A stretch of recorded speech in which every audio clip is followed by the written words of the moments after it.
Guesty shared a story with us about a property management company that grew occupancy by 16% in just 4 months. And that change started the day they turned on Guesty Shield. Before that, they were relying on old school security deposits. You know how that goes. Deposits add friction to the booking, creating stress at checkout, and honestly, can make guests think twice before they hit confirm. When something did go wrong, trying to recover damages through the OTAs could take weeks or even months with no guarantee they would see the money. When they switched to Guesty Shield, the whole flow changed. Instead of holding guest deposits, they added a small fee to each reservation. That fee included up to $20,000 in damage protection and $1 million in liability coverage. Guests booked faster, reviews improved, and occupancy climbed from about 54% to over 63%. On the back end, Guesty pays 90% of approved claims within 3 days, and those claims are handled without involving the guest. So fewer awkward conversations, smoother operations, and happier owners. Guesty Shield also screens guests automatically with ID verification and fraud detection, blocking the risky bookings before they happen and cutting down on chargebacks. It's all built right into the Guesty dashboard. If you want that kind of protection and peace of mind, head over to Guesty.com. That's GUESTY.com.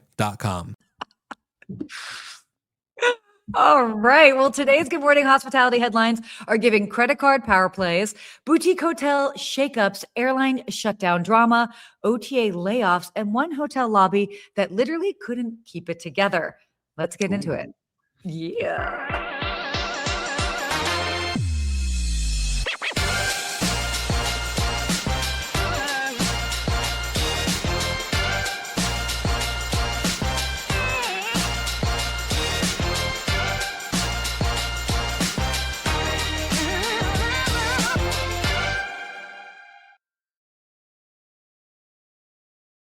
It gets me every time. That's good. Got me pumped up. I'm ready for this Wednesday. Sarah. Whoa. Don't try too hard there, Steve. I'm ready. Caffeinated, ready to go. I know. Went for a run this morning for the first time in a long time. Okay. How far did you run? I did a 5K. My brother motivated me. We were cheering him on because he did a full marathon over the weekend, the Miami Marathon. 18,500 runners, and he crossed the finish line. It was cool to see so many people out there. We were cheering him on, me and the kids, and it was fun. It was fun to see him do it. It got me motivated. I love marathons. I saw that. I saw you post that online on social, and I also saw I had a lot of friends that were in that marathon. There's a lot of people. Yeah, it was definitely a lot of people. So wait, how long did he train for this? He started in July. Okay. Him and his friend Mark Vins, we'll give a shout out to him. He has a YouTube channel called Brave Wilderness, which is a big channel on YouTube, and they were training together. It was very cool. And got to see them. And the fun part was, from Miami, so I was standing on the sidelines, and so many people would come up, Mr. Turk or Steve, and were giving me high fives. People from hotel days working. Oh my gosh, I love that. And it was so nice to see them all out there. Paul Manzi, here. Yeah. He's freezing up in Minneapolis. A lot going on in Minneapolis too. So stay safe up there, buddy. Freezing, but it was fun to see. Again, another event from Miami. So many people. Streets were packed. Just a really great way to showcase Miami. It was 80 degrees while the rest of the country was freezing. It was just a nice way to spend a Sunday and cheering everybody on. You get motivated. You see people like no arms, in a wheelchair, missing a leg, like all these different kind of people from all over with these goals that they set for themselves and crossing that finish line. Really, I started getting emotional for a couple of people. It was pretty awesome. Marathons are some of my favorite things to go and watch. I did the Los Angeles Marathon. Wow. I guess I did in 2015. I think I did. And it was wild. It was crazy to be part of. But and so like participating in it, I think the cool thing is that to get to, and I would presume that this is the same for every large city, is you get to go through so many different neighborhoods. Yes. And then to see, it's for me, the most heartwarming part. I didn't even put in music because I just wanted to be engaged with the city and to see people come out. Maybe they were supporting a family member. Maybe they weren't. And they'd come out and they'd bring their oranges and the families made a day out of it. And then to get to see all of these different neighborhoods that make up that big city. I don't know. For me, I mean, I get chills now just even thinking about it. But then obviously seeing the people that really are testing themselves. They gave themselves a goal to work towards. And as you said, they may be missing an arm. You can tell that maybe this might be like a big physical challenge for them. And I don't know. I love marathons. They're awesome. All right. So there it is. That's the motivation. We're signing up, Sarah. We're gonna wait. I didn't say I want to do it again. I did a bunch of half marathons and triathlons and a half Ironman. That was the biggest one. I never did the full marathon, so I'm gonna start doing that. But what triggered this? My brother last night, we were having dinner. He said, you should start running. We can do some racecations, right? So some places to travel and go check out while you do a race. That was a whole other category we should check out for a show and see if racecations. So we'll give a shout out to David Turk on that one. Oh, I like that. That's definitely. I mean, we see people that go and they go bike and they go explore and do all of that. But I've done a bunch of half marathons, and I actually did the Red Rock Relay in Utah also several years ago, where over the course of 24 hours we ran. It was like, I think the group collectively ran like 180 miles, which was wild. Way to go. Well, for you as listeners, if you're a runner, I would love to know so we can cheer each other on. And if you want to be held accountable, I started today. Today was day one. I'm going to get into half marathon shape. I'm picking one this year, hopefully before the summer. So I'll be doing that. So if you want to hold each other accountable, need accountability partner, you got it right here at Good Morning Hospitality. We'll hold you accountable. All right. Maybe this weekend I'll give it a go. I've had a foot injury, which makes it hard to run outside, but maybe I can. No, I was slow and steady today. Slow and steady. Just get across. That was the goal today. That's what you got to do. And for those that are training for it, sometimes you just got to start with the goal of 1 mile and don't beat yourself up for that. Yeah. I remember many times where I'm like, we're just going to aim for 1 mile. And then you grow and then you grow. And then oh, easy, 6 miles. Not big. Yeah, I was happy 3 miles today. I was like, all right, I got it. Still in there somewhere. Muscle memory. But enough of us talking about running. We'll talk about some racecations and some travel and some other fun stuff. What do we got? Well, oh my gosh. Whoa. Oh gosh. All right. Look at this. I like it. Don't let it defeat you. Is that mom right there? That's my mom. That's my mom. We I like that one. Honey family. That's so great. Why don't we go ahead and get into it? Let's talk about Thanks, Kay. Keep it coming though. Okay, keep it. You're not off the hook. Okay. Let's go ahead and get into our first topic here. That actually had to do with Capital One. So Capital One, basically, Capital One Travel adds Discover cardholders in a push to rival Chase and Amex. So basically, what that is Capital One quietly just got a whole lot bigger as far as in travel because of Discover. Some Discover cardholders now get access to Capital One Travel and Entertainment, as basically the accounts are migrating into one Capital One system, which will be phased through 2027. Discover has roughly 600 million cardholders. So this is definitely a scale play. It was amazing. I bought them for $35 billion, which is a giant number. And what I didn't realize, I'm not sure what you use in your wallet. Say, what's in your wallet, right? I think that's Capital One. Yeah. As I'm very loyal to American Express. I don't know why. I think it was my first credit card when I was in college, and I just kind of stuck with it. Yeah. I do have a Chase, which I use when I can't use my American Express, but I don't have a Capital One. But it was interesting to see that Chase is the number one credit card travel agency. They did $11 billion, which is huge numbers. And then American Express is right behind at $10 billion. And then they don't have the numbers for Discover or Capital One yet. It wasn't publicly disclosed, but they're the 7th and 8th largest travel agencies in the entire world, Chase and American Express. So it's amazing to see just from the points that people get and how they're using it. It is shocking. So what are you using most? I'm curious. What credit card are you using when you're out and about? My Amex is business. My Amex Platinum, Business Platinum is business. And then Chase Sapphire Reserve is personal. There is a lot of overlap. I mean, these are also pricey cards. And so there is a lot. And I've thought like, oh, do I really need it? But I've kind of had that. And I do have Capital One. I have a couple of Capital Ones. I probably have like, I don't know. I think I have like 13 credit cards, but I only really use 2 of them. Interesting. Very nice. Dude, 13. No, I'm rolling with 4 really. So not even then. That's it. It's building. It's the weird, like, build your credit game, because you have to have like access and all different things, and you hit certain bonuses. Like that's why I signed up for Chase. I remember if I spent a little bit, I got like 50,000 points. I was like, all right, I can use that for a trip. I mean, honestly, I don't use most of those credit cards, but it shows that as far as like a whole, I have access to XYZ in credit. And so and then I only have a little bit that I'm actually using and I'm spending every month. So it ups your credit score real quick. I like it. Smart way to do it. We got Lou here. Lou saying, I used to run every day for 25 years, but knees won't let me do that now. Walk 2 hours a day now. Lou, you're moving, man. Covering those mileage either way, walking or running. Cool. I love it. No, it's great. Getting out there, making it happen. So as I run, I will be using the American Express card. I'm still not on Capital One, but maybe I'll find a Capital One to sign up for this week. Let's see. Well, question for everybody that's joining us. Do you actually book through the credit card travel portals, or do you say you will and then do you look at it? I mean, I don't book a lot of my travel through my credit cards.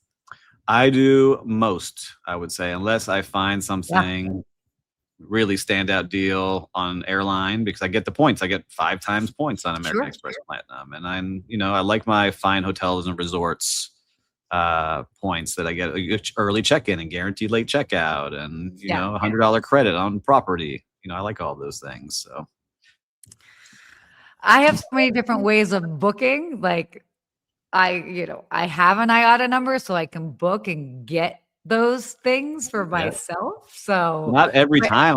My IATA actually, I let it run out at the end of last year. Dude, I know. We're going to talk offline. We'll get you hooked up. 2 seconds. Yes. Seriously, like 2 seconds. But I wouldn't get the same deals, right? You had to search, and it was a little harder. Use the portal and sign up and see what you could get. But either way, I'm trying to. I like to see that people are booking so many things, using their points, getting into travel, checking out new hotels. I have a lot of friends that check out hotels that they normally wouldn't be able to afford if they hadn't saved up all their points. And this is true. I like that. This is true. And what's going to be interesting, because obviously I think when we think of like Amex, you think of luxury, and maybe Capital One isn't necessarily perceived at that, but this is going to be a volume game, and maybe for the everyman booker, I think will be interesting with that. Well, I'll keep having Jennifer Garner remind me what's in my wallet, so I'll go get it. I'll go get one. Crazy. All right, let's go on to our next topic here. Garner, I can't with you. So this is kind of cool. So Ian Schrager is he's tapped Highgate to basically help expand public hotels. I mean, for those that don't know, the legend Ian Schrager, he is basically, first of all, Studio 54 fame. Yeah, for those that really want to go back, that was before our time. But Kay Frederick was there. I feel like she was bopping around. Yeah, Kay Frederick, were you bopping around Studio 54? That's a yes. But Ian Schrager, he's, what he really then became after the Studio 54 era, really was the guy he's like the father of boutique hotels. And, he's obviously been associated with different brands. The most recent one is Public. And so for him, he's really trying to look at scaling it.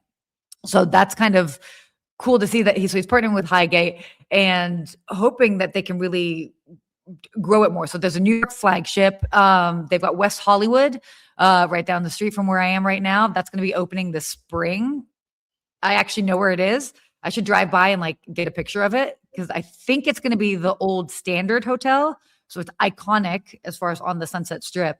Nice. But this will be good. I think this will be good for him and getting that brand out there. Yeah, for him, he's a great creator of spaces and what people want, and is really out, thinks about what people should be doing and how to be in spaces. I worked at Delano Hotel, which was his flagship down here on South Beach when it was part of Morgan's Hotel. And part of the orientation was going through why Ian Schrager picked this $25,000 chair to be sitting in the lobby, and why this was a certain way, and how every alcove between the columns was a different type of feeling, so you could pick the vibe that you wanted, and why the bar was set up this way. And it was just amazing to learn those things. And part of the genius, which I still say today, if you have small hotel rooms, at the Delano, they were tiny hotel rooms. They're remaking it now. But he wanted them small because he didn't want people in the room. He wanted people down using the amenities and creating the vibe downstairs. In the public spaces. Hey-o. Ding, ding, ding. But I want people to forget, Edition hotels was Ian Traeger and Marriott creating their brand and really allowing him to create and build spaces and use all the things that he had learned. And that brand took off. And then he went on his own and started to create something new with Public. But it is hard. You need someone to help you build, right? And I like what he's doing where he says, I don't want to be that business guy chasing down deals and looking for the real estate and seeing if pro forma makes sense and doing all of those things. It's let me create the vision for this property, the vibe, the playlist, the lighting, what the gardens are going to look like, what is it going to be. But Public is a little bit different now. They're starting to change a little bit to more of a staff light, right? Yes. Right? Not at the fancy restaurants. They're looking for more fast casual takeout in there. iPad check-in. And I think that's really a signal, which I'm seeing now too. It's so expensive now to run and have labor and trying to adapt and still give guests what they want and taking great care of them. But how do you do it mixing in technology and using those labor dollars back into the product? It's an interesting balance to see what they're going to come up with.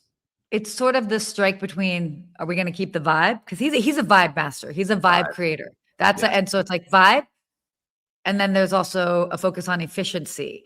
So can you be efficient and still have a vibe, or does the magic end up disappearing? I mean, does it end up turning into, it's just a cool lobby, like with QR codes? I don't know, but it's like, does that help the coolness or does it not? So, but I have a feeling that if anybody can navigate it, it's Ian Traeger.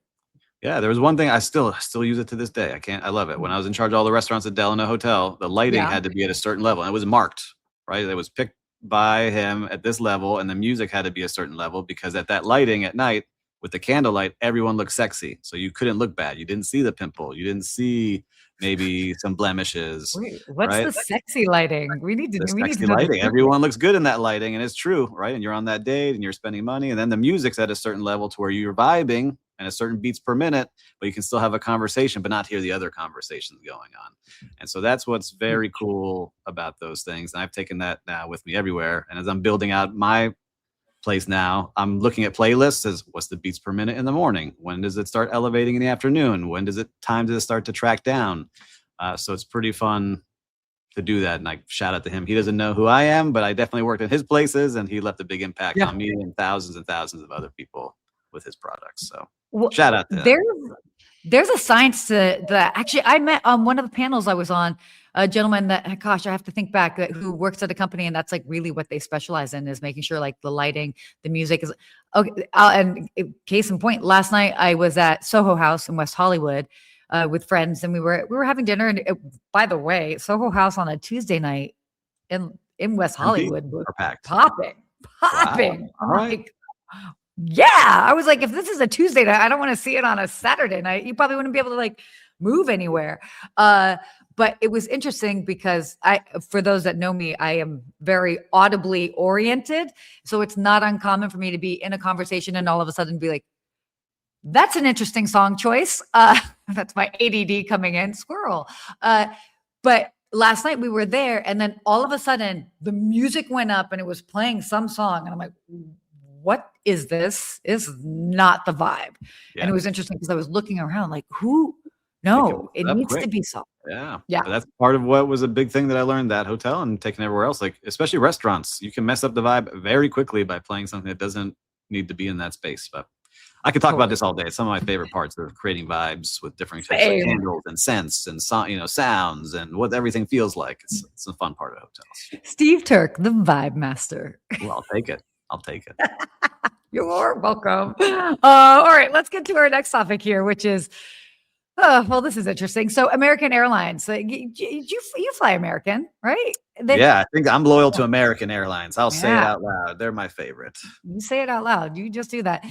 They basically have been saying that kind of like the government shutdown really hit them harder. Basically looking at last year, American said that the shutdown hit revenue by about $325 million, which is bigger than Delta and United. Certainly impacted. Impacted domestic travel, especially like Reagan National. That's also another big hub for them. This is again just that reminder of the ripple effect of a government, shutdown. It's like and it's not just even government like travel, but just everything is shut down. But they were cutting back on flights. Remember, they didn't have enough people in the air traffic control, and they didn't have enough people to, man the stations, and they had to cut back on 10% of the flights. I remember at one point we reported, and a lot of delays and having to give money back to people, and then not having people fly into DC and do business there. Yeah. It's tough, but in our article here on Skift, it shows there might be another shutdown coming with all the things going on in our world right now. And so they're preparing for that ahead of time, and trying to do their best to sell and get things moving in anticipation that something may be coming again. So hopefully not, but we'll have to see. Hopefully not. Well, what's also interesting, they came out, you can even just see in the news over this past weekend where I feel like everybody got snow except us. Where literally 2/3 of the United States was covered in snow. Everybody needed a collective snow day, but American is still putting the pieces back. They are still getting it together from that. That was, what are we now? We're on now on Wednesday, and like really 3 days in. The snow hit was Sunday, but I have friends of mine that were flying back from Dallas. They were going to Las Vegas. Luggage still nowhere to be found. So it's just crazy. I had a friend who's the general manager of a hotel in Chicago. Fly down. We met at poolside in Miami, and he's like, Steve, this was an 80-degree or 90-degree temperature swing for me, because it's 0 degrees or like with a wind chill that feels -20. And now I'm sitting here at poolside. I was like, hey, I don't know what to tell you, but Miami, this is where it's at in the wintertime. I don't know what to tell you, but. And Lou flying American Friday. So hopefully, Lou, you're going to be good. Going on a 15-day Panama Canal cruise. All right. What cruise line are you going on? That sounds fun. Yeah. Let us know a little bit more about that. That actually looks like a lot of fun. That's great. So, it's not great news for American, but we've had a lot of hurdles over the past. I don't know. They'll make it. They'll get there. Yeah, exactly. All right, let's get over. I'm trying to be mindful of the time here. Let's get on here to our next topic, which is not necessarily a positive one, but Expedia.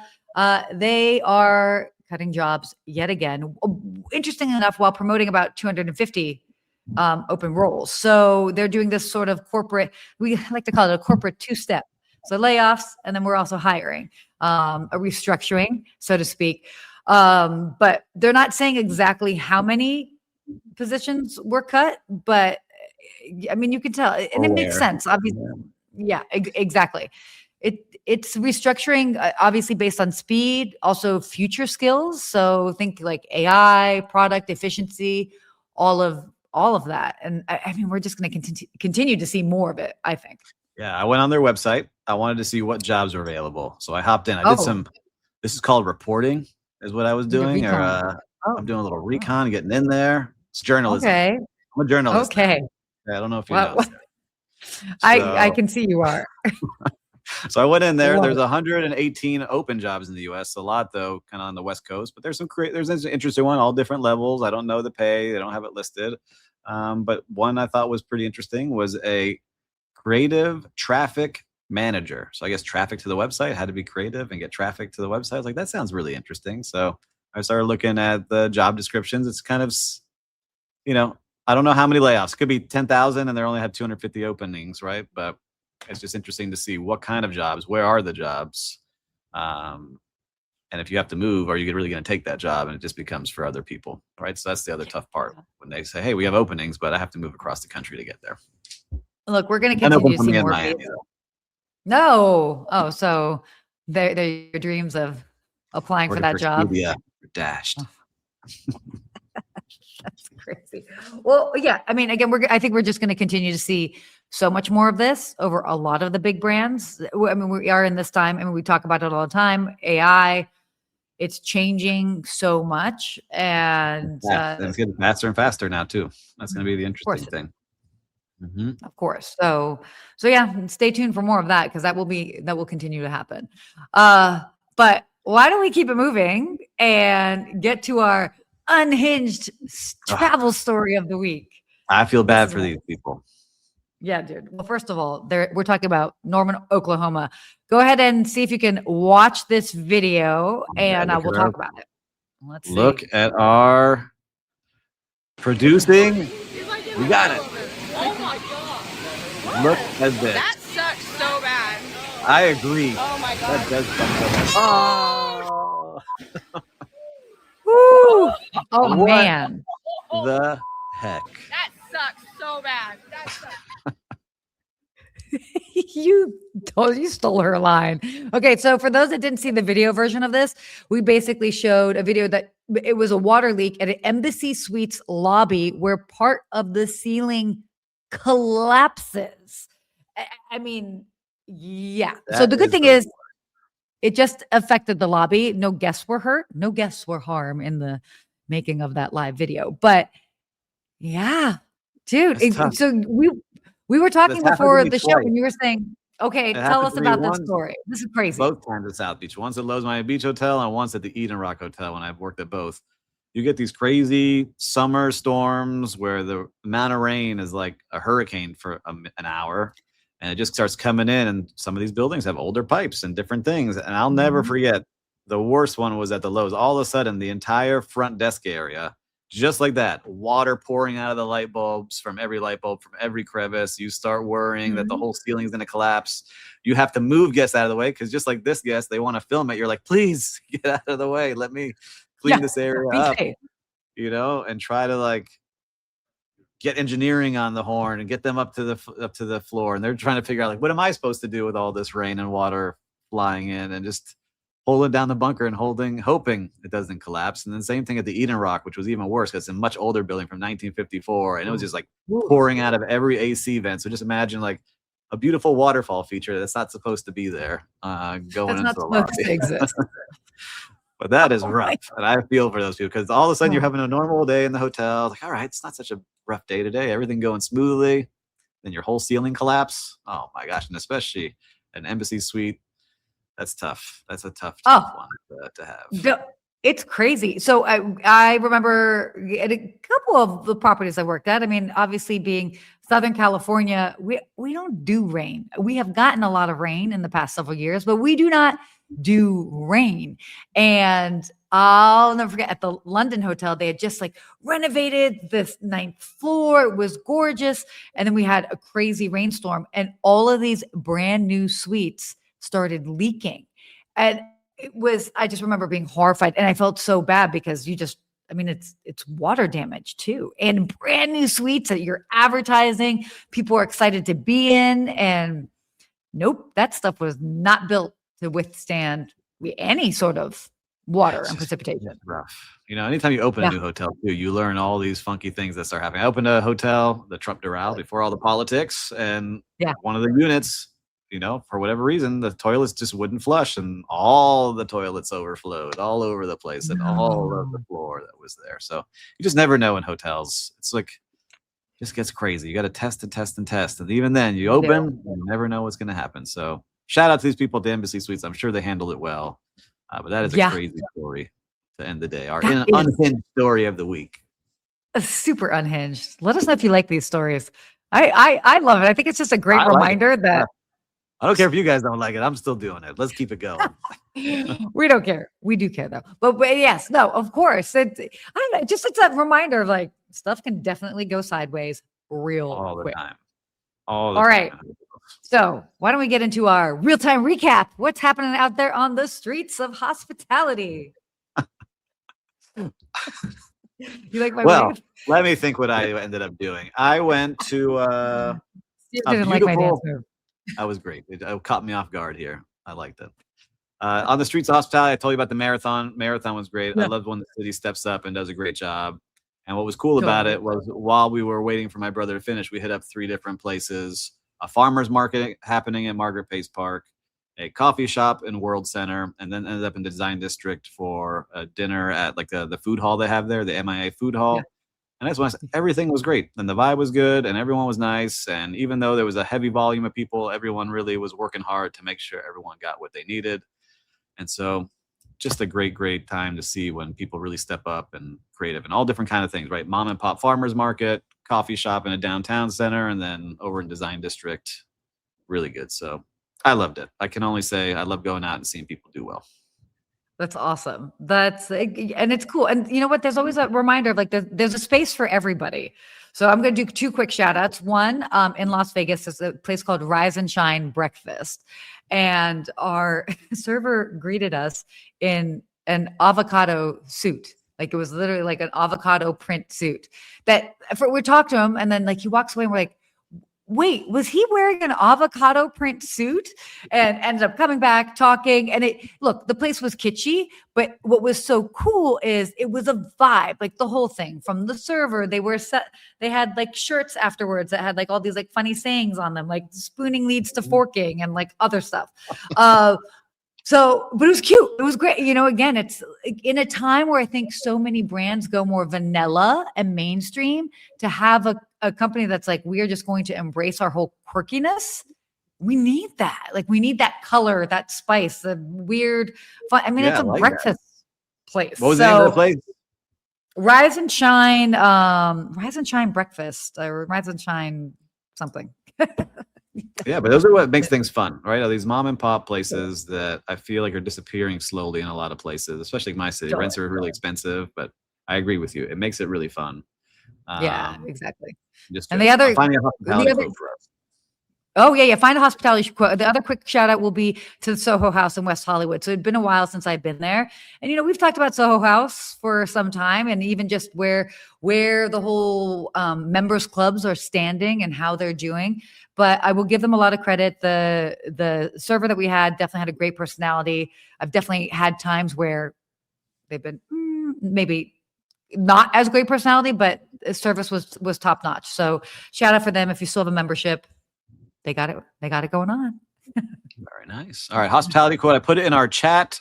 I'll read it for us. Oh, please do. True hospitality consists of giving the best of yourself to your guests. And that's from Eleanor Roosevelt. So I like that very much, right? It is. You really have to give yourself the best of yourself to your guests, and they end up enjoying themselves even more. That's just what it's all about. Totally. And it's that again, you just have to show up.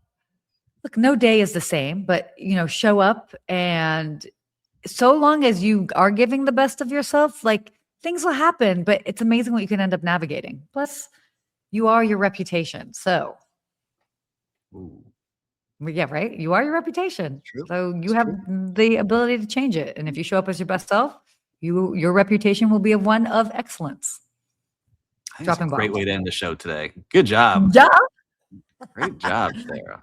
Wow. Well, we covered a lot here. And so, viewers and listeners, I know that there's definitely a story here that's worth sharing with one of your friends. So make sure to pause this, put that little arrow, share it with somebody that will find some value. And of course, make sure to subscribe to Skift with all the great articles and news and videos and podcasts that come out every single day. So definitely. Until next week, Sarah, what should we do?